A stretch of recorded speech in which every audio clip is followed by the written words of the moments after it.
gawin natin?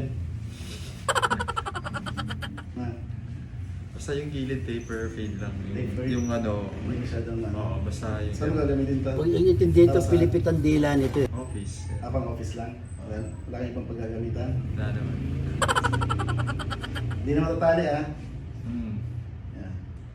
Ayan natin, ano ba tawag doon? Renovate natin to. Yan pang office lang? Office lang daw. Site natin. Kamusta mga kalong hair? Anong gusto mong gupit? Anong gusto mong gupit? Siyempre yung malupit Garantisadong dating mo mamaya astig ulit Kasi yung barbero Gala, gala, gala erong barbero Gala, gala, gala erong barbero Subok na sa metro Likas yung talento Kaya ang mga kalong hair Gala erong barbero Gala erong barbero Gala erong barbero Gala, gala, gala